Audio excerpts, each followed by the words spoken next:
The Miner. On his way to Red Lake by way of Thunder Bay, the contract miner sat beside a lovely girl, a violet scarf about her neck. With one word, she heard his accent in his voice and started up, in her second language, a conversation in French. Surprised to hear the invitation in his mother tongue, he at once grew toward her, and their friendship was one. The conversation strolled about in natural rhythm, like a song. Words above the engine and the twin propellers drone. It was easy finding things to talk about, taking turns to inquire and fathom the darkest depths of the drift measured in mètres carrés, that drift measured 6x6.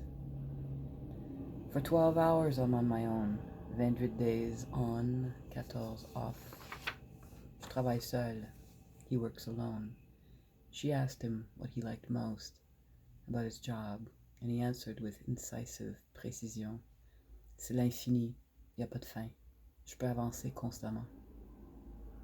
And then she knew what connected them, side by side in that small plane, flying them both from Sudbury to Toronto and then away.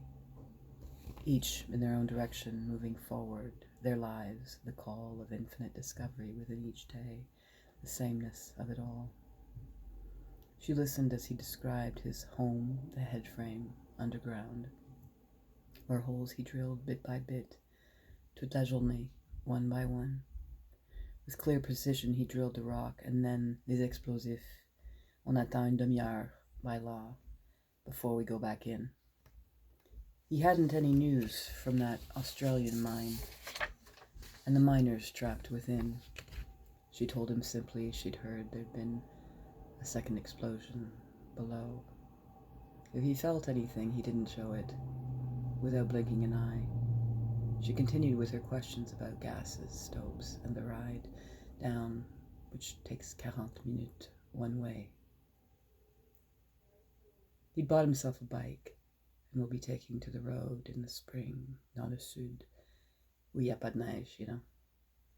On that flight that lasted less than an hour, he shared his story with her. How his wife had left him, how he used to drink, and how proud he is of his kids. Il y a juste un qui reste, he said, referring to his youngest, le seul, the only one, who didn't move back to Quebec. As the crew prepares to land, he pulls out une photo of his granddaughter, 1 month old, though she looks like she's 6 months. They look at one another, laughing. The lovely girl sees in his eyes his grandchild's precociousness is his deep-felt pride. And knowing his family is all right without him, he won't be home for Christmas time. Instead, he'll be deep below, drilling to l'infini in the drift alone. The plane once landed, they sit together, waiting for les gens pressés to débarque, and then quietly they rise together, his eyes upon her as she takes her brown leather bag from the compartment above. Once on the cold, wet tarmac, he walks slightly behind the lovely girl, adjusts l'écharpe violette about her neck.